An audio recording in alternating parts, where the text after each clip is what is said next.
Whatever your sports broadcast needs, contact us at sportsbroadcastsolutions.com and become part of the digital world.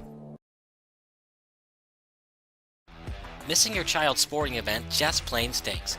But you don't have to worry about that anymore, thanks to Sports Broadcast Solutions. SBS is a live broadcasting network, as well as covering your on-demand needs, recruiting videos, highlight reels, and much, much more. We can broadcast live to any website, and we also post as much on-demand content as you need. For more information about SBS, check out our website at sportsbroadcastsolutions.com. Sports Broadcast Solutions, a broadcasting network for everyone.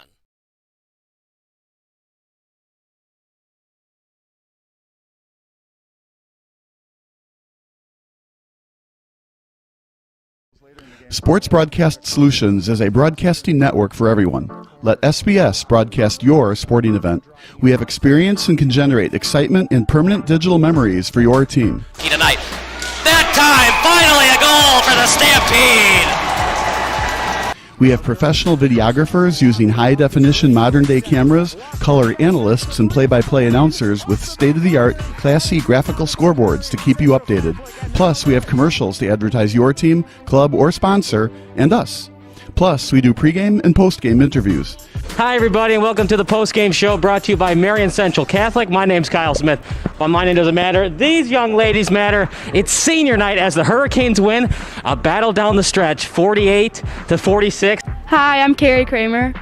I swim 50 breast, 50 free, and 100 back. Whatever your sports broadcast needs, we are at sportsbroadcastsolutions.com. Check us out and become part of the digital sporting world.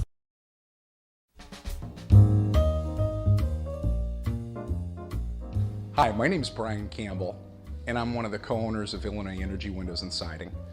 We believe in offering the highest quality products, services, and warranties, all for the best price.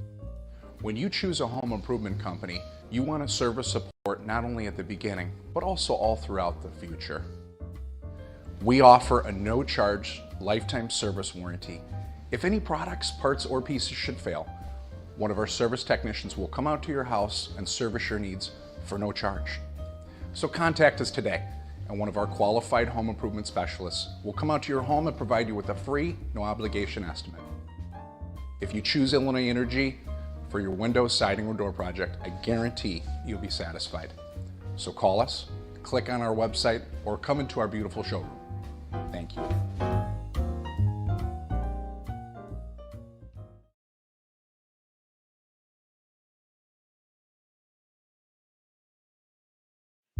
It's June 9th, 2010. Game 6 of the Stanley Cup Final is taking place between the Chicago Blackhawks and the Philadelphia Flyers. They'll still have to win a Game 7 in Chicago. It's a 3-3 tie in the first overtime, meaning this has been a moderate offensive explosion with some decent defense and goaltending squeeze in between this hockey contest. This is a huge game for Blackhawks fans, as their favorite hockey team has been a laughingstock in the Western Conference for most of the previous decade. For the Flyers, they're looking to bring back Stanley Cup glory to the city of brotherly love for the first time since the 1970s. To truly understand the importance of what happens next, we need to hit that left button on the VCR. In other words, we need to rewind.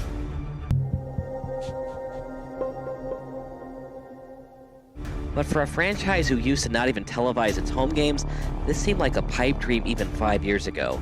Known for his severe cheapness, Blackhawks former owner Bill Wirtz decided to cancel all home broadcast agreements with network and cable television outlets in 1992. According to Wirtz and the Wirtz Corporation as a whole, home broadcasts were, quote, unfair to the team's season ticket holders, unquote. And as crazy as this decision was by Wirtz, fan attendance increased during the mid-1990s. Incredibly, without normal home broadcasts and overall television brand awareness about the team, the Hawks averaged over 19,300 fans during the mid-1990s at the United Center. This is how it worked. WGN and other media outlets couldn't broadcast the Blackhawks games at the United Center. But if a national broadcasting network such as ESPN decided to telecast the game, a Blackhawk fan could purchase HawkVision, a subscription network worth $29.99 per month. Then you could watch the ESPN broadcast of Blackhawks vs. Red Wings at the United Center on normal cable television. It was pretty confusing, to be sure, and as you know, the internet wasn't big back then. If you were a big hockey fan and wanted to know about the Blackhawks, you either had to go to the game or wait for the hockey highlight on SportsCenter. Even then, hockey coverage wasn't big on ESPN, so it was in your best interest to purchase a ticket at the UC. So the fans kept supporting the Blackhawks even though they couldn't watch their favorite team on TV. However, the product on the ice wasn't so great. As if it were a curse from the hockey gods, the Hawks kept finding different ways to choke in the playoffs. An original six team, the Hawks were at one time the second most cursed original six franchise. The New York Rangers went titleless from 1940 until 1994, and the Hawks now find themselves in the same place as the Toronto Maple Leafs. The Maple Leafs and the Hawks have not hoisted Lord Stanley's Cup since the 1960s decade. For the Hawks, it's been even worse. They haven't won it all since 1961, and before that, Chicago went 23 years without hoisting the Cup. The Maple Leafs have been a borderline disaster since 1967, but at least the Leafs were a dynasty in the 60s. The Hawks were lucky to even win the 1961 Stanley Cup. So yeah, the Hawks have pretty much been mediocre or worse since 1961. However, there were moments when the franchise seemed destined for championship glory. The worst moment for Chicago hockey fans was the 1971 Stanley Cup Final against the hated Montreal Canadiens. Without air conditioning at Old Chicago Stadium, the Hawks were the home team during Game 7 of the Finals against the Canadiens. Jumping out to an early 2-0 lead, legendary netminder Tony Esposito couldn't stop Jacques Lamar's 60-foot-away snapshot, giving the Canadiens their first goal of the contest. Chicago Tribune writer Bob Verdi said there was a humid haze hung over the ice, but Esposito refused to blame the rink's lack of air conditioning on the soft goal he gave up. He had a point, since Lamar's shot was nearly from the center line. The Canadiens never looked back and scored twice more to upset the Hawks and win 3-2 on Chicago's home ice. Since then, the Hawks have never been closer to winning the Cup as they were that day in 1971. That is, until tonight anyway. As painful as it was in 1971, Hawks fans who were still alive in 1992 had to be devastated at what happened next to Ed Belfour and Dominik Hasek. Incredibly, Eddie the Eagle Belfour and Dominik the Dominator Hasek were both on the Blackhawks at the same time. Two future Hall of Fame goalies were both on the Hawks, and yet the franchise still couldn't win a Stanley Cup with either netminder. Belfour was the starter during the brief Belfour-Hasek years. The Hawks made the 1992 Stanley Cup championship round with Belfour and Hasek both on the roster. It was also a Chicago team with Chris Chelios leading the defenseman, and forward Jeremy Roenick was on this Hawks team as well. Led by captain Dirk Graham, the Hawks went on a very impressive winning streak in the playoffs. After falling to a 2-1 series deficit to the St. Louis Blues, the Hawks won their next 3 games against the Blues, as well as back-to-back series sweeps against the Detroit Red Wings and the Edmonton Oilers. Just like that, 11 consecutive victories saw the Blackhawks 4 wins away from ending up as the last team standing. The only team in their proverbial way, the NHL's version of the Super Mario Brothers, otherwise known as Mario Lemieux and Jaromir Jagr. The Pittsburgh Penguins were the defending Cup champions, and after narrowly beating the Washington Capitals in Game 7 during Round 1, the Pens found their way in the finals thanks to winning 8 of their last 10 games. Hasek was probably Chicago's better goalie entering the playoffs, as the Dominator earned all rookie honors and went 10-4-1 during his 15 starts between the pipes. Between a contract holdout from Belfour and Crazy Eddie missing games this season due to personal reasons, Hasek was turning into a fan favorite, while Belfour was the more controversial choice at net. However, head coach and general manager Mike Keenan stuck with Belfour throughout the playoffs. He turned out to be the best goaltender in the postseason, not named Tom Barrasso. The problem is Barrasso plays for Pittsburgh, so it was up to Roenick and company to find consistent offense against the Eastern Conference's best goalie. It looked like the Hawks had the Pens right where they wanted them when they took a 4-1 lead during Game 1. But the hockey gods haven't liked Chicago since 1961. Whenever the Hawks can blow a postseason lead during crunch time, they like to do it. The Pens scored 4 unanswered goals on their home ice, including the game winner with just 13 seconds left in OT. A crushing 5-4 loss for the Hawks, and they never rebounded from it. It was a sweep for the Pens as the Penguins celebrated their championship victory at Chicago Stadium. Hasek even showed during the series that he still had some raw rookie moments, but Belfour clearly wasn't himself. Hasek subbed in for Belfour in Game 4 after Eddie the Eagle gave up 2 goals on just 4 shots on goal. Keenan had a tough decision to make between keeping Hasek and Belfour, but with Belfour 1 year removed from winning the Vezina and Williams M. Jennings trophies for best goalie, Keenan had no choice but to allow Hasek to become expendable. The Sabres then cashed in on the young goalie's athleticism by fleecing the Hawks with a terrible trade request. The Sabres received a future Hall of Famer in Hasek, and the Blackhawks received just future draft considerations and a goalie in Stefan Beauregard, who never played a single minute in the goalie crease. The future draft considerations eventually led to the Hawks drafting Eric Daze in the 4th round. Daze became an all-star left winger, but serious back and herniated disc issues saw the team's promising winger limited to just 74 games in 3 seasons after his all-star game appearance in 2002. He retired after playing just 1 game in 2005. That being said, Keenan didn't want there to be a locker room controversy between Hasek and Belfour, and it's easy to say in hindsight when no one knew how great Hasek would become. Unfortunately, Belfour wouldn't even finish his career in Chicago. The Hawks were worried that he would re-sign with the team, so they shipped him off to San Jose for 3 players I personally never heard of until I Googled them. Ulf Dahlin, Michael Sikora, and Chris Terreri. Terreri was put in the very tough position of trying to fill Belfour's shoes in net, and he never got close to reaching Belfour's milestone achievements. Blackhawk fans kept asking themselves, is this team cursed? The 1999 Stanley Cup Final pitted Belfour against Hasek as the Dallas Stars took on the Buffalo Sabres. Belfour eventually won the cup over Hasek in the series, although Hasek won more cups than the Eagle once he began playing for the Red Wings. The Blackhawks managed just 1 more Western Conference Finals appearance with Belfour in net, and they wouldn't get back to the Western Conference Finals until last season. No one ever wishes someone to die, but success seemed to reach the Blackhawks once Bill Wirtz passed away from complications of cancer on September 26, 2007. His son, Rocky Wirtz, took over the team, and during their first season with Rocky as the CEO, the Hawks finished above 500 for the first time in 6 years. With John McDonough as the president and Joel Quenneville as the head coach, the Hawks made it back to the playoffs and finished in the Final Four. The Red Wings once again got in their way and easily took care of the Hawks 4-1 during the 2009 Western Conference Finals. Entering the 2009-10 season, the Hawks decided they need a veteran forward who could score goals and match up against their biggest rival, the Detroit Red Wings. Marian Hossa signed with the Blackhawks, giving the Hawks a formidable 1-2-3 punch on line 1 on Patrick Kane, Jonathan Taves, Marian Hossa. That is, if they ever needed to use all 3 guys on the power play. The Hawks were a tough team to beat in 2010, and they finished just 1 point shy of the Western Conference leading Sharks, but the Hawks were the better team in the Western Conference Finals and swept the Sharks to make it to the Stanley Cup Final. Their opponent was an unlikely one, the Philadelphia Flyers. Entering the playoffs as a 7th seed, the Flyers had little title aspirations, but after the top-seeded Capitals were stunned in round 1 to the 8th-seeded Canadiens, there was new hope in Philly. The Flyers looked dead in the water when they trailed 3-0 in the Eastern Conference semifinals, but Simon Gagne returned for Game 4, and they definitely needed him as Gagne scored in overtime to force a Game 5. Brian Boucher was excellent as the Flyers starting goalie during Game 5, but he had to leave the game early due to knee injuries. As such, Michael Layton finished off Game 5 as the Flyers' new goalie and preserved the 4-0 shutout. Layton then got the start in Game 6 as expected, and he made the most of his opportunity by being perfect through 59 minutes until the Boston Bruins scored late. It was still a 2-1 win for the Flyers, and wouldn't you know it, the Flyers had a chance to win Game 7 and come back from an insurmountable 3-0 deficit.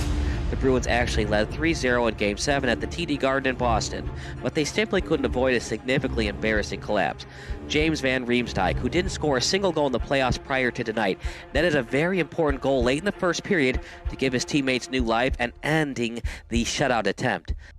The Flyers then scored 3 more unanswered goals to win a surprising 4-3 Game 7 over the Bruins, becoming just the 3rd team in NHL history to come back from a 3-0 series deficit. In fact, this had only been done once in any other American professional sport besides hockey. The Boston Red Sox defeated the New York Yankees 4-3 during the 2004 American League Championship Series. And now the Flyers are back in the Stanley Cup Final for the first time since 1997, looking for their first championship since 1975. The 1997 Stanley Cup Final was very interesting since it pitted the Flyers against the Red Wings, with both teams being in the Eastern Time Zone. The Flyers got swept in that series, with fans questioning if the franchise made the right decision all those years ago when they traded for former #1 overall draft pick Eric Lindros. Lindros scored just once in that series against the Red Wings, and it cost the Flyers a lot just to acquire him. They sent the Quebec Nordiques 6 players, 2 first-round picks, and $15 million in cash for only Lindros. The Nordiques eventually moved to Colorado, with the future Hall of Famer in Forsberg helping the Colorado Avalanche win 2 Stanley Cup titles. What did Lindros contribute? Just one goal in his lone Stanley Cup final, and his constant bad luck of suffering concussions, he suffered 4 during his career in Philly, inevitably led to him being traded to the New York Rangers. The Lindros trade was a huge gamble for the Flyers, and it cost them much-needed role players they probably could have used during their playoff runs in the late 90s and early 2000s. However, the Flyers probably wouldn't have made it to the finals without Lindros in the lineup, so there's a lot of give and take when debating if Philly should have traded for the future Hall of Famer. In a weird twist of fate, the Rangers tried to trade for Lindros, which would have included goalie Mike Richter. Richter was huge down the stretch for the Rangers during the 1994 Stanley Cup Final, which they won, so Rangers fans are probably very happy with the trade with Philly that was finalized prior to the Rangers calling up the Nordiques. But the Flyers are finally back in the Stanley Cup Final, in large part due to the Flyers getting defenseman Chris Pronger in another blockbuster deal with Anaheim. It cost Philly 2 players and 2 first-round picks. History tells us that the Flyers love sacrificing the future for winning now, but this time around, it has paid its dividends in a big way. Pronger's 14 playoffs assists have allowed the Flyers to be 1 goal away from forcing a Game 7 in Chicago, their closest to a title in 35 years. The trade for Pronger was definitely an immediate success. Layton's 3 shutouts in the Eastern Conference Finals prove that he deserves to be in the league, but is he a franchise goalie? Not so much. One of the reasons that the Blackhawks are a goal away from the title is Layton can't recreate his magic from the previous round. In fact, Boucher relieved him in Game 2 and Game 5 due to erratic play, but head coach Peter Laviolette decided to stick with Layton in this pivotal Game 6. And to be honest, the Flyers felt comfortable about tonight. Both of their wins in the series were at home, and with the Hawks being led by 2 players under the age of 25 in Kane and Taves, they don't have a lot of experience in this pressure situation. It's up to former #1 overall draft pick Patrick Kane and Captain Taves to finish off the Flyers. Otherwise, it's back to Chicago for a winner-go-home Game 7, and Blackhawk fans know all too well how that panned out back in '71. Sharp knows all too well how this Blackhawks team has stunk over the years as he joined the team during the 2006 season. Remind their fans of Broad Street bullies who won back-to-back cups in the 70s, or will the Blackhawks finally appease the hockey gods and give their fans a much-deserved championship? It's golden goal format, and Patrick Kane has the puck deep in the Flyers' end. Welcome to a moment in... Thanks for watching our NHL version of Rewinder. Make sure to comment below and subscribe to Sports Broadcast Solutions. Sports Broadcast Solutions is a broadcasting network for everyone. At SBS, we offer a professional broadcasting experience for the non-professional athlete. Just like the pros, we offer everything for you. Play-by-play commentary. A no-hitter at Kane County Stadium. 15 strikeouts, 1 walk, 1 error, and that's it. Color commentary, highlight reels, recruiting videos, and much, much more. Unlike our competitors, we zoom in on the action and always have a live scoreboard with a live time code. If you're ready to have your next sporting event feel like CBS Sports, then make sure to call Sports Broadcast Solutions today. Our phone number is 330-957-7653, or you can go online to sportsbroadcastsolutions.com. SBS, a broadcasting network for everyone. Hey, this is Sarah Greenfalk here of Psych Edge. Do you want to learn how to improve your performance, improve your confidence, improve your resilience? Coming this fall, Psych Edge is releasing 5 workshop classes that will give you the skills to accomplish your goals with increased confidence and resilience. This is your opportunity to learn all the main psychological pieces of mental training in one place, plus the process I've developed to build these skills. Go to my website, psychedge.club, and sign up for my monthly blog emails, which will include the updates on the class release. Sports Broadcast Solutions is a broadcasting network for everyone. At SBS, we offer a professional broadcasting experience for the non-professional athlete. Just like the pros, we offer everything for you. Play-by-play commentary. A no-hitter at Kane County Stadium. 15 strikeouts, 1 walk, 1 error, and that's it. Color commentary, highlight reels, recruiting videos, and much, much more. Unlike our competitors, we zoom in on the action and always have a live scoreboard with a live time code. If you're ready to have your next sporting event feel like CBS Sports, then make sure to call Sports Broadcast Solutions today. Our phone number is 330-957-7653, or you can go online to sportsbroadcastsolutions.com. SBS, a broadcasting network for everyone.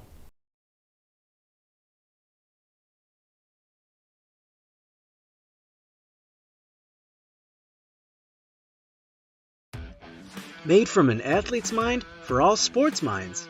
Level Up Branding is a unique sports marketing and branding agency, offering athlete management, brand management, and so much more. We are powered by experience, currently serving athletes in the WNBA, MLR, NFL, and college sports. We are looking to take on more clients because everyone deserves a shot at their dream.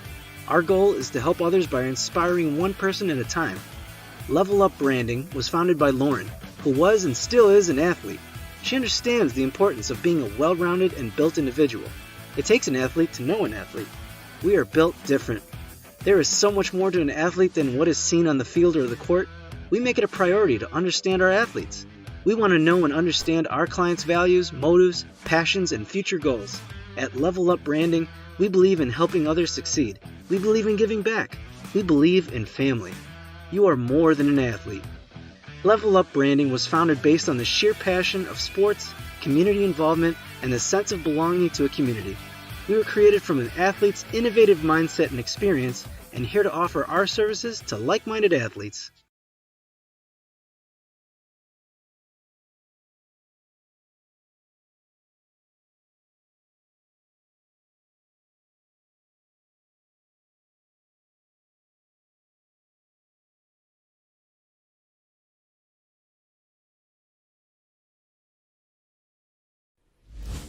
Sports Broadcast Solutions is a broadcasting network for everyone. We broadcast sporting events for people of all ages, including adult leagues, high school leagues, and kids. Complete with professional-looking graphics, broadcasters, color analysis, and commercials. We do pre- and post-game interviews with the players. In addition, Sports Broadcast Solutions does highlight films, including college recruiting reels, highlight films you'd see on sports news programs, and just simply highlight films for fun. Sports Broadcast Solutions also provides raw footage and live streams if you'd like. Subscribe to us and listen to our professional talk videos about relevant topics in the pro and college ranks. Whatever your sports broadcast needs, contact us at sportsbroadcastsolutions.com and become part of the digital world. This is Sports Broadcast Solutions, a broadcasting network for everyone. Check us out at sportsbroadcastsolutions.com and become part of the digital sporting world.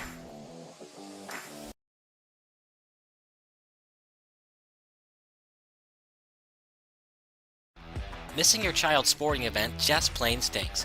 But you don't have to worry about that anymore, thanks to Sports Broadcast Solutions. SBS is a live broadcasting network, as well as covering your on-demand needs, recruiting videos, highlight reels, and much, much more. We can broadcast live to any website, and we also post as much on-demand content as you need. For more information about SBS, check out our website at sportsbroadcastsolutions.com. Sports Broadcast Solutions, a broadcasting network for everyone.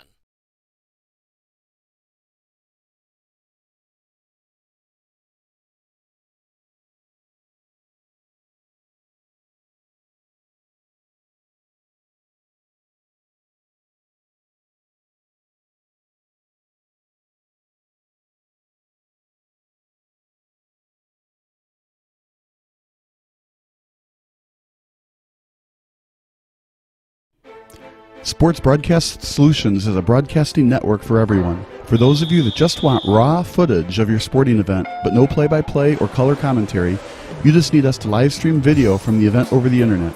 We will live stream your event on YouTube on our Sports Broadcast Solutions channel. In addition, we also have a dedicated channel on YouTube for live streaming at SBS Livestream. And if you need multiple channels, we can utilize Facebook Livestream and Instagram Live on our channel as well. Options include commercials from your sponsors, professional scoreboard graphics are still available, and of course, yes, pre- and post-game interviews are available as an option if you want. We've been working really hard this whole summer and stuff. Whatever your sports broadcast needs, we are at sportsbroadcastsolutions.com. Check us out and become part of the digital sporting world.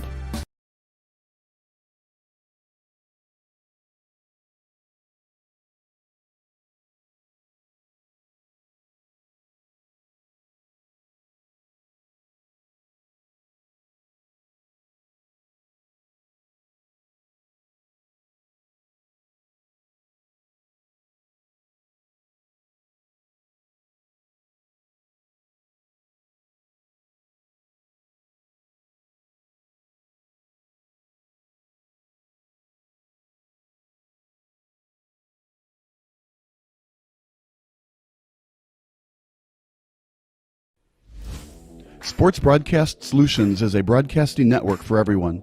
We broadcast sporting events for people of all ages, including adult leagues, high school leagues, and kids. Complete with professional-looking graphics, broadcasters, color analysis, and commercials. We do pre- and post-game interviews with the players.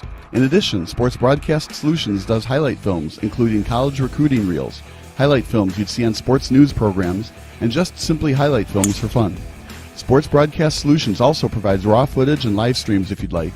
Subscribe to us and listen to our professional talk videos about relevant topics in the pro and college ranks.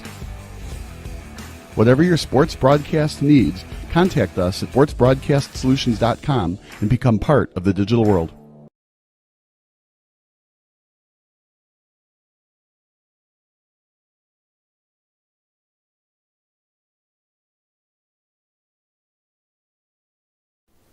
Sports Broadcast Solutions is a broadcasting network for everyone.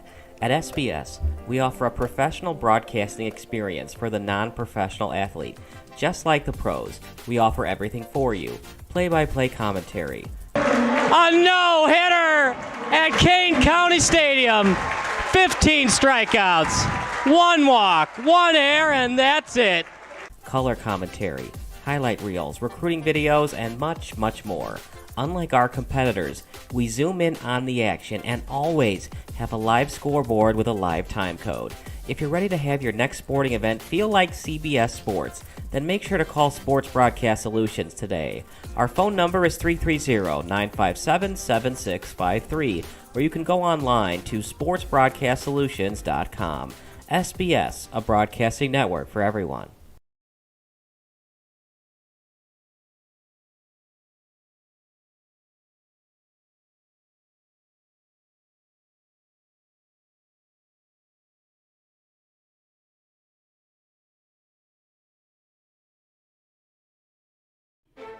Sports Broadcast Solutions is a broadcasting network for everyone. For those of you that just want raw footage of your sporting event, but no play-by-play or color commentary, you just need us to live stream video from the event over the internet. We will live stream your event on YouTube on our Sports Broadcast Solutions channel. In addition, we also have a dedicated channel on YouTube for live streaming at SBS Livestream. And if you need multiple channels, we can utilize Facebook Livestream and Instagram Live on our channel as well. Options include commercials from your sponsors, professional scoreboard graphics are still available, and of course, yes, pre- and post-game interviews are available as an option if you want. We've been working really hard this whole summer and stuff. Whatever your sports broadcast needs, we are at sportsbroadcastsolutions.com. Check us out and become part of the digital sporting world.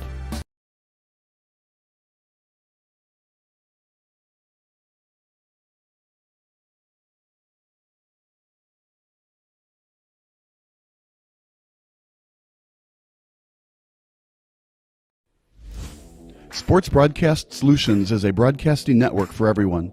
We broadcast sporting events for people of all ages, including adult leagues, high school leagues, and kids.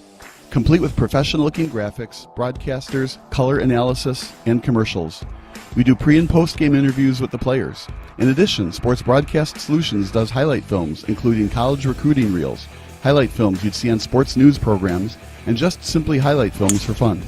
Sports Broadcast Solutions also provides raw footage and live streams if you'd like. Subscribe to us and listen to our professional talk videos about relevant topics in the pro and college ranks. Whatever your sports broadcast needs, contact us at sportsbroadcastsolutions.com and become part of the digital world.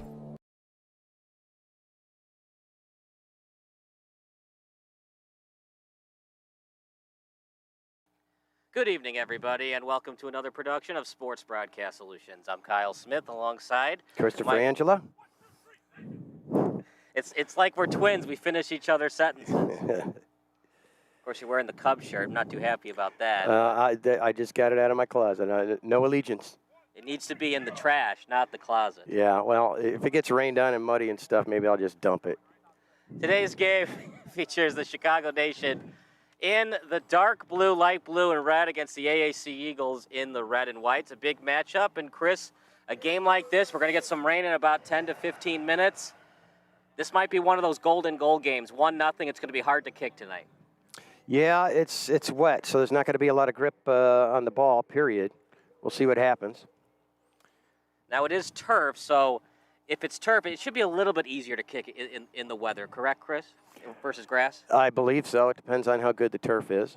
If it gets saturated, then it's a problem. But this looks like it's a decent field. Last time we had last time we had Chi Nation, it was a 0-0 tie as they took on the SC Hammers in that one. And ever since we've covered Chi Nation, Chris, they've struggled scoring the ball. In fact, a lot of these defenses, they're forcing them to their left foot, since a lot of these players for Chi Nation, their dominant hand is their right, meaning their dominant foot is their right foot.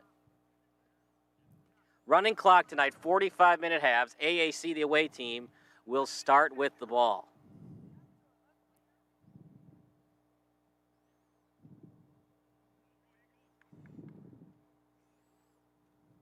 As always, let us know if there's something wrong with the broadcast tonight. Starting lineups brought to you by Chicago Nation FC. And here we go. It's a battle of the dark blue against the red. AAC in the red, of course. Chi Nation in the blue. Reed Strain starts at center back, number 10. Peru Demenegkai back in net. They do not have a backup goalie on the roster. Alex Olson off the bench tonight, number 17. We had him in the postgame show last time that we broadcasted Chi Nation. Out to the boundary, picked up by the AAC Eagles. If there's anything wrong with the broadcast, make sure to hit us up on the YouTube live chat. AAC Eagles send it out to the neutral zone, picked up by AAC, and they'll send it out to neutral zone, little tap kick, and they get it out that time to Alvarez, sent in deep. I don't think anybody touched that, so it'll be a goal kick coming up for Demeneghi and Chi Nation.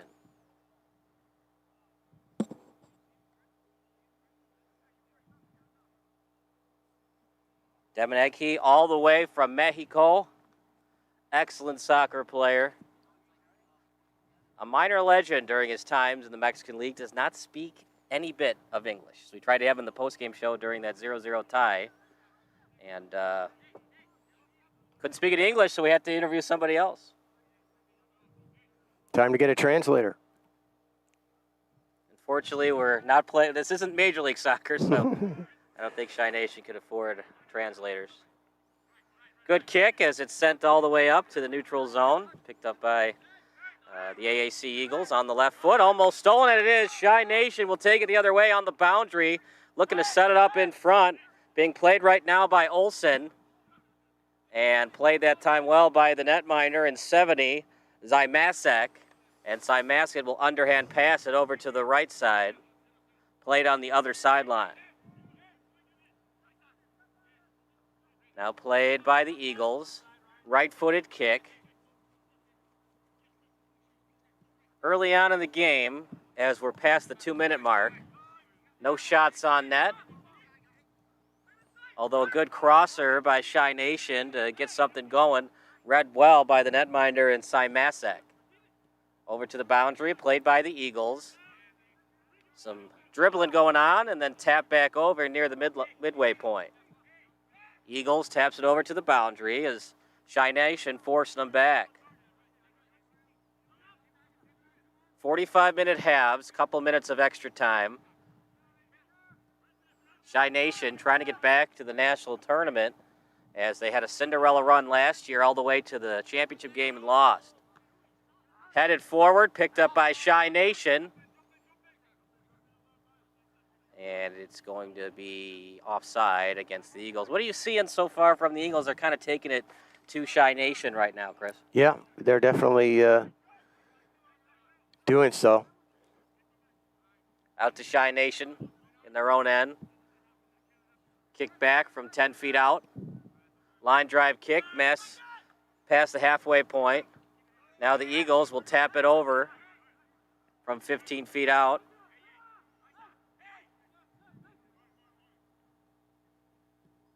As it's sent over to the boundary on the right foot. Eagles are from Chicago. Chi Nation, even though they're called Chicago, they are from Glen Ellen. West Suburban players, most of them. And stolen away that time by Chi Nation's number 23. Sent over to the Strikers, as was a good pass that time by 23, not on the roster, and we'll play on. Over to the corner. Remember, we're under the canopy tonight as we're expecting rain. Hopefully we can avoid it, and we'll get you a better camera angle in the second half. Little crosser. AAC with it now. On the right foot. Little give and go move to himself. Who touched it last? Eagles touched it. Overhead pass delivered by Chicago's Klabjan. As Klabjan played with the University of Wisconsin-Madison, stolen away by the Eagles. From 30 feet out, almost stolen away by Chicago, but AAC remains in possession of it. Out at the boundary. It's a beautiful night for soccer, and knock on wood, Chris, maybe we can avoid that rain. Let's hope so. Everybody's coming out with the lawn chairs. We don't have a lot of bleachers at Ackerman. Beautiful Glen Ellen, Illinois, just off St. Charles Road. And back to the timeline. Saw this early on against SC Hammer. Shy Nation was having trouble getting it out, although this time the ball is further away from their goalkeeper than what we saw against the Hammers. Played by Shy Nation. They'll send it back out to the defense. Now played by Conti, out to the boundary. Text line open, your favorite high school, college, or professional soccer memory. Just text 330-957-7653. Out to the neutral zone, stolen away by Shy Nation, 23 with it. No name, and it's kicked out by the Eagles. Kicked out by Kibler.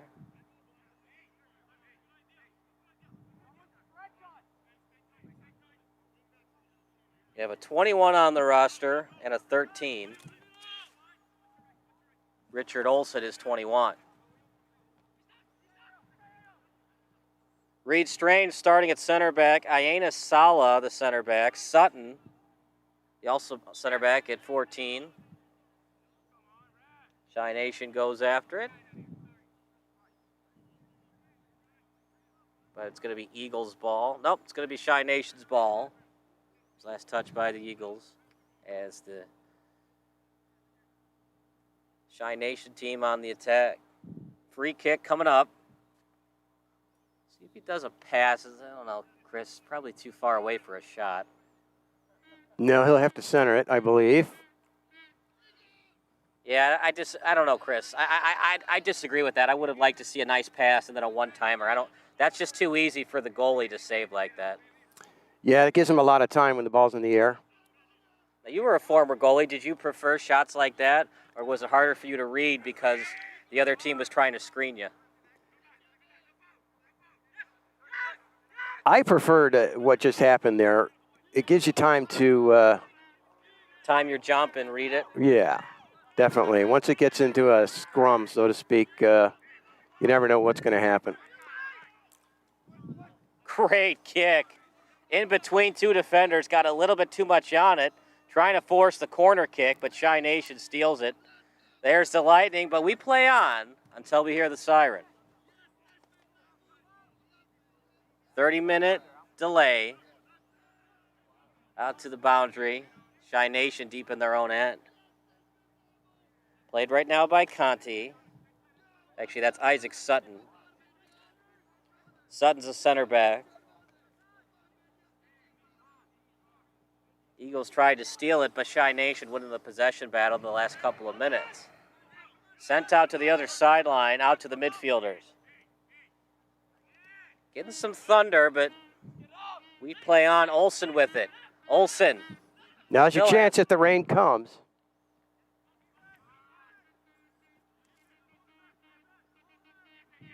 And it looks like the Eagles faithful are trying to intimidate the home team with those away horns. You'll hear that a lot in a FIFA match. South Africa is known to do that.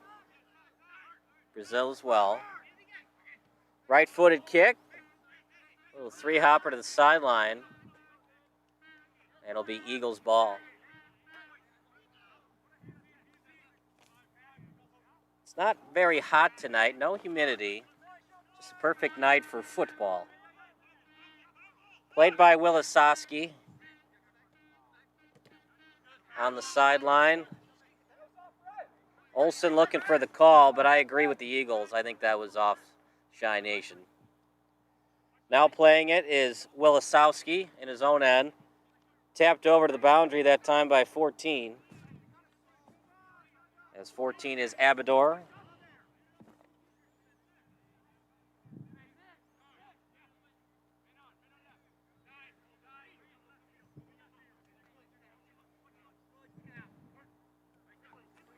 Shy Nation on the attack.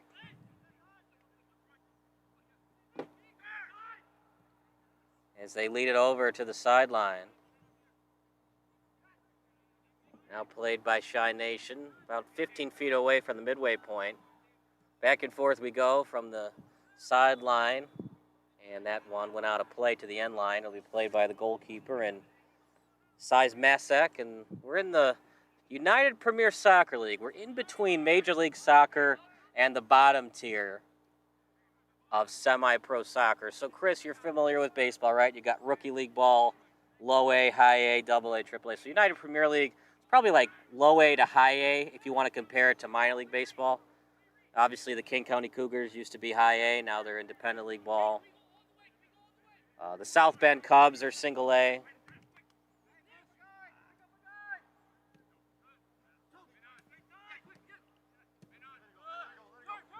Good passing right now by Shy Nation. Look at that move. My goodness. What a move that time by Maley. Michael Maley, the center midfielder, passed it to himself and able to create separation on the pass. There's Sutton again. Going after it is Clabjan.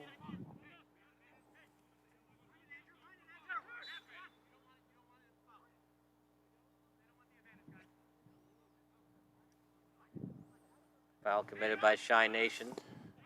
Eagles still on the attack. Shy Nation, they've struggled with this, Chris. What do you see? Why they're having trouble getting the ball out? Crosser. And no choice for Shy Nation but to get it out. So they're having trouble clearing it. What do you see on defense, why they're having problems right now? Well, I think they're slightly disorganized. The Eagles are a lot faster on the attack, in my opinion. It's always hard to repeat, isn't it? Obviously, they're not repeat champions, but even to get back to the championship game. You know, you see it in the National Football League, the American Football League, how tough it is. It's kind of like a curse. Every team that loses the Super Bowl, Major League Soccer, it's hard to get back. Well, you just wonder if it's that pressure. It's like, you know, we won the championship, and it's like, now we got to do it again. Yeah, but for Shy Nation, they lost, so now they got to go over the hill to get back to the championship game and then win it. I mean, it's kind of demoralizing in a way because you got that far as an underdog and you couldn't finish the deal. Yeah.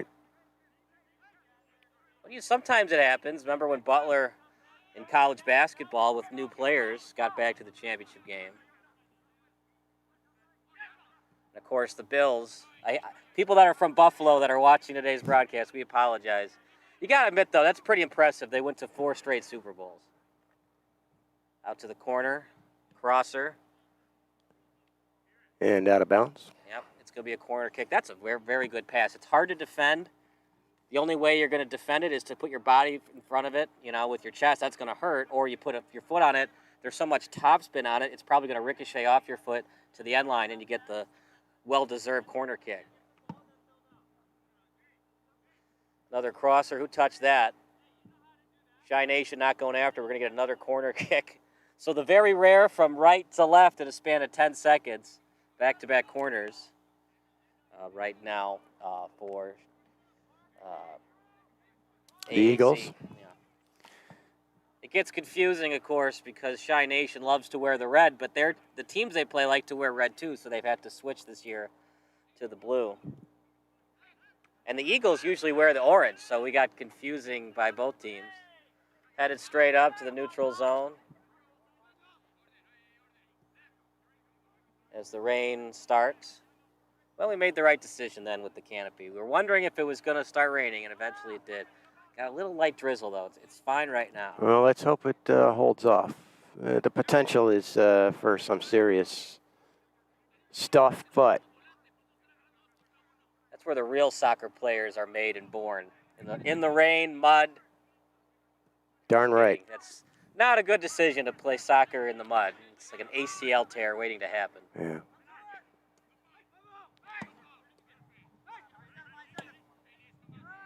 But, you know, some of the most memorable sporting events were in bad weather. I think my dad was at the Fog Bowl. I can't remember. That came to mind immediately when you Fog said Bowl. that.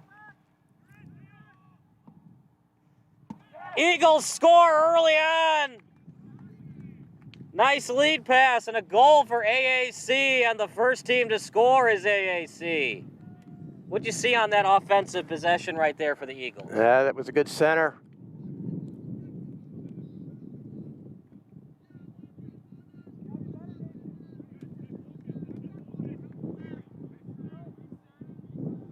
Really not much that the netminder in Peru, Demoneghi, could do. You know, you're just begging to be beaten when you keep playing these matches where you're just hoping the other team doesn't score in the first half. We saw it last week against the Hammers. Today, struggling getting the ball out, and AAC, a good team, they made them pay. Keep having the ball deep in your own end. It's not going to lead to success most of the time. Well, I can feel the weather's changing. It's starting to get cold. There's a front coming through, so it's going to be pretty urgent here. There's a lightning strike and rain. We'll get a clarification on the surf. For travel baseball, they do continuation. So if it rains, you'll just pick it up where it stopped at a future date. But it's starting to not become soccer weather. It's starting to become American football weather. Well, we spent all that time getting the canopy ready, and this is why. Let's just hope it holds up, Captain.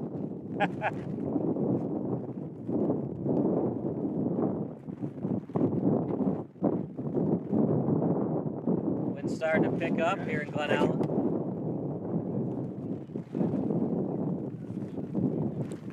Hey, a little rain doesn't hurt anything. Yeah, but a lot can kill you. True. You know what that's from? How's that? The saying? Yeah, do you know what it's from? Not off the top of my head. Jumanji. Okay. Remember when Bonnie Hunt rolls the monsoon? And then she's like, well, a little rain never killed anyone. And then Robin Williams is like, yeah, but a lot can kill you. Yeah. God, I miss Robin Williams. Yeah. You know who died today? Two people died, but I know that Ray Liotta died. He sure did. Who was the other one? It was an actor, I can't remember his name. He was only 60. Okay, great. Ray Liotta, I believe, was in his 60s also. A little bit older. He was 67. Okay. Yeah. You know, no comment, but I know he was a heavy smoker all his life. You know, it's neither here nor there.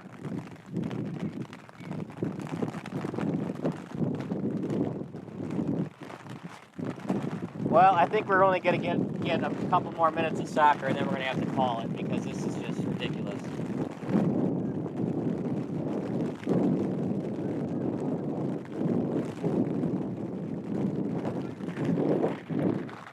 We play on, though, after the free kick, out to midfield. Shy Nation, look at the rain. It's hard to see the ball right now. As it's And it hit our canopy. Thank God the canopy didn't collapse. Jonathan. We're going to bring the tripod in a second.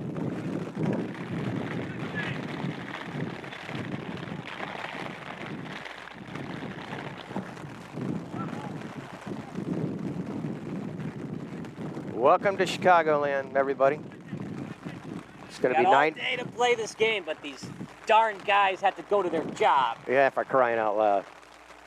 Well, maybe some of them will be in the pros soon, so it's worth it. Then we can have the game at 3 o'clock and be in bed by 9:30 so we don't have to worry about the rain.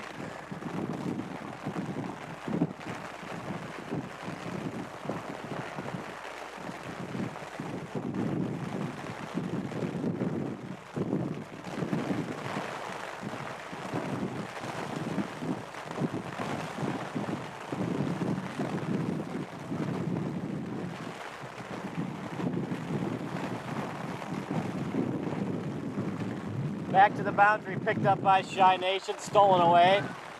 Little tap kick to the sideline. Left-footed pass, out of bounds. That was Well, out. it should have been out of bounds, and then kick forward. Man, oh man, is it nuts right now. AAC with it. AAC on the sideline. Nation really has to get it together here, because if this game's going to be called, now's the time.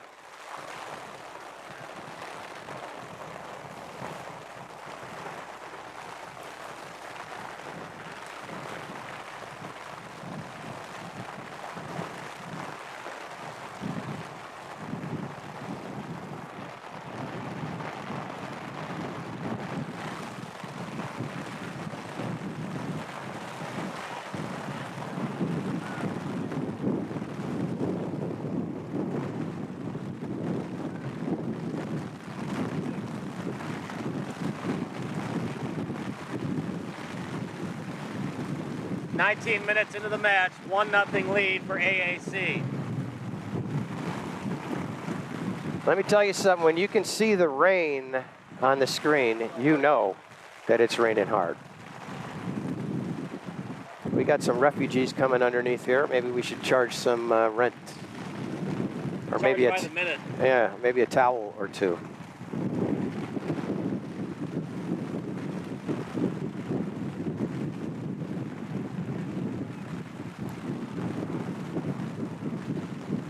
Boy, that kick was in the ionosphere. Back to the sideline. High arching kick. Tries to break through both defensemen. A little pushing and shoving going on.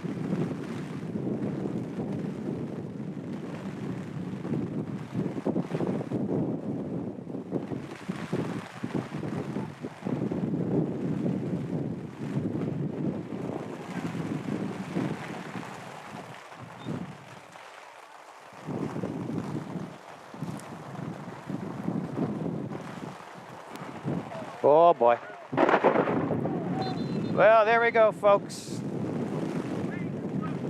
All right, we're going to go to break, and that will probably do it for the soccer match. But we're going to go to break, and we'll see what happens. Right now, it's 1-0 AAC here on SBS.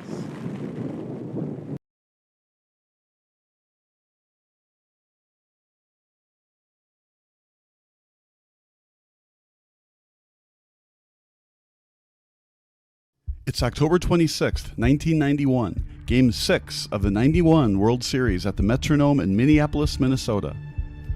It's an unlikely matchup between the Atlanta Braves and the Minnesota Twins. The Twins won the World Series just 4 years ago, but like the Braves, they weren't supposed to be here.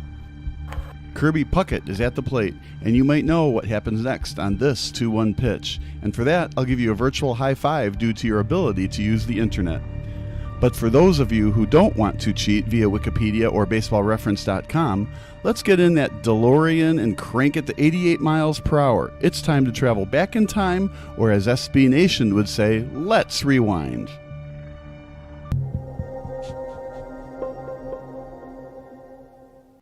The 1991 Fall Classic was far from straight chalk when it comes to the gambling mindsets of sports bettors. According to TampaBay.com, the Braves were once 250-1 odds-on favorites to win the World Series. If you bet $100 on the Twins in spring training, that was a great bet, as they were 100-1 odds to win it all.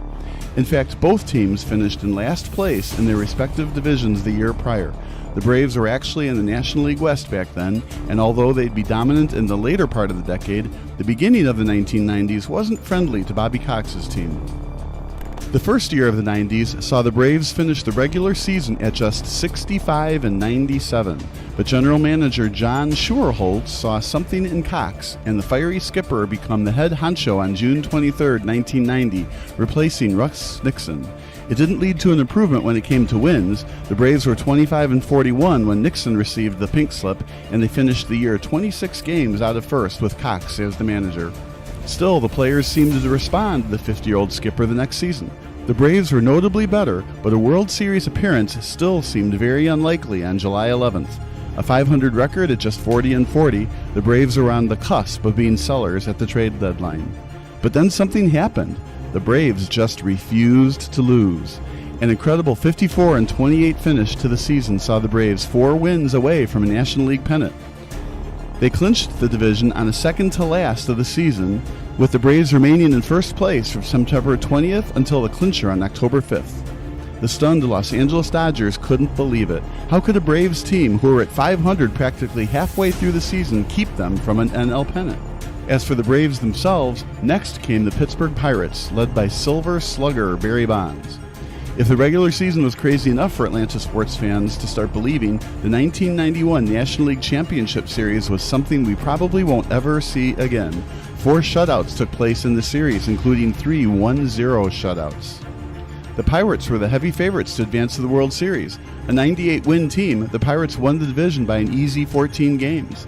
John Smiley won 20 games for the Buccos, the last time a Pirates pitcher won 20 games during the 20th century.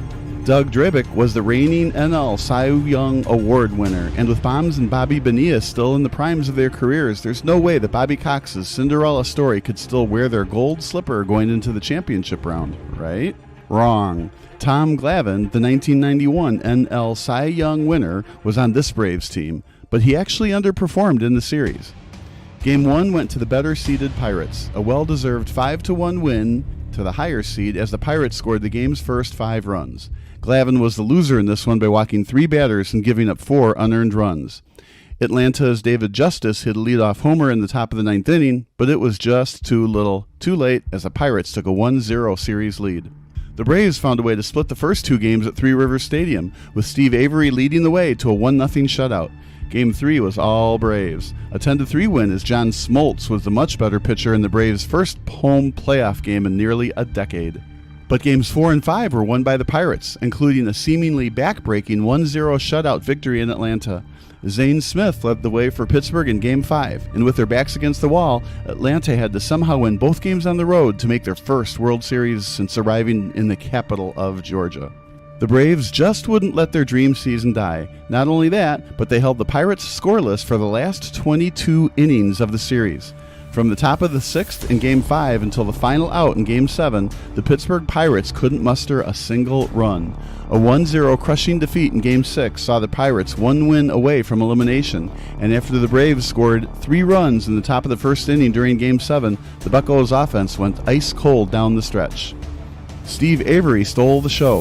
He didn't give up a single run in his 2 starts. 16 2/3 innings pitched for the young stud on the mound, and he of course won NLCS MVP. But the Braves weren't the only weird newcomer to the postseason party. Just 4 years earlier, the Minnesota Twins were World Series champions. Gone were the days of Harmon Killebrew and Rod Carew, but these new Twinkies were still fan favorites. Kirby Puckett, a former junior college player, led the charge in center field. But interestingly enough, not a single player on the Twins had 100 runs batted in during the 91 regular season. The Twins weren't a team known for power. Puckett only drilled 15 homers in 1991, a huge contrast to the 1987 squad when he hit 28 homers. The 1991 Twins were scrappy, annoying, and hard to beat. Designated hitter Chili Davis was the only Twin with over 25 home runs, and the lone 20-game winner on the pitching staff wasn't future Hall of Famer Jack Morris. That distinction went to Scott Erickson. Still, the Twins cruised to an AL West Division title by commanding 8 games. And after dismantling the Toronto Blue Jays in just 5 games during the ALCS, it looked like the Twins had the upper hand for the 1991 World Series crown. After all, the Braves barely squeezed into the World Series, while the Twins looked like the far more superior team. But the World Series started anyway, with Cox proving to the rest of the world that he would become one of the game's all-time great managers. Down in an early 0-2 hole, the Braves looked like a completely different ball club when they flew back to Atlanta. 3 straight victories at the old Fulton County Stadium, including a 14-5 convincing victory over the seemingly unbeatable Twins, put the Twins in major trouble. Just like that, Tom Kelly's squad looked all but done. The problem was, they weren't. Plus, they still got to go back home for Games 6 and 7, assuming they could force a Game 7. The 1991 World Series became one of the all-time greats, and Game 6 was no exception to the rule. The Twins struck first with 2 ball players crossing home plate in the bottom of the first inning. The Braves seemed to have the momentum back after Terry Pendleton hit a 2-run bomb in the top of the 5th.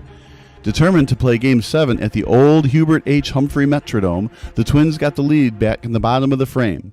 And after battling to a leadoff walk, Don Gladden stole second base. A couple of flyouts later, including the sacrifice fly by Puckett, gave the Twins the lead back. But don't count these Braves out. Up by a run in the top of the 7th, Kelly allowed starting pitcher Scott Erickson to run back out there. But after a leadoff single to Mark Lemke, Kelly had no choice but turn to Mark Guthrie. Guthrie started off okay with a strikeout to Jeff Blauser, but then location and accuracy came to bite him in the butt. A walk to Lonnie Smith, including a can't-have-it wild pitch, put Kelly in a tough spot. Guthrie was able to jam Terry Pendleton, but with Chuck Knobloch playing a double-play depth, Pendleton's little nubber got enough of the AstroTurf to give him ample time to claim the infield single. Just like that, we have bases loaded, and Kelly was forced to go to the bullpen yet again. In came Carl Willis. It was also decision time for Kelly. Should he bring the infield in, bring in the corners and play double play depth, or play double play depth around the infield? The Twins decided to play back with the middle infield, and it cost them. Ron Gant's ground ball in between the third base and shortstop hole allowed him to beat out the fielder's choice, and the Braves are once again in business. Gant with a good jump out of the box just beats the play. A 3-3 tie with runners on the corners. Willis was in a huge pickle, but he threw a devastating 2-2 off-speed pitch to Davis Justice to get him to swing and miss. The lead was gone, but the tie still remained. The Twins had a golden opportunity to retake the lead in the bottom of the eighth. Puckett stole second base with 2 outs, but Shane Mack couldn't drive him in. Nobody got close to tying it in the ninth, so Braves fans had to wait until extra innings to see if their team would be sipping the champagne in the locker room. Remember, this was a big deal for Braves fans. Atlanta hadn't won a World Series since relocating from Milwaukee, and the city of Atlanta had never seen a professional sports team win a championship up to this point. Atlanta nearly obtained their first lead of Game 6 in the top of the 10th. A leadoff single by Pendleton looked to be great for the Braves, but a stolen base attempt, or perhaps a hit and run, led to a slow-moving line drive and an easy double play for the Twins. So much for that potential rally. The Twins went 1-2-3 in the bottom of the 10th, so we went to the 11th. The Braves somehow got another leadoff single, this time by Sid Bream. However, Bream probably should have been at second base, if not for his oft-injured right knee. He crushed the first pitch down the first base line, but couldn't advance into scoring position. Keith Mitchell had to pinch run for him, and in this era of old-school baseball, stolen bases were more commonplace. Mitchell got caught stealing on the first pitch of Brian Hunter's at-bat, and that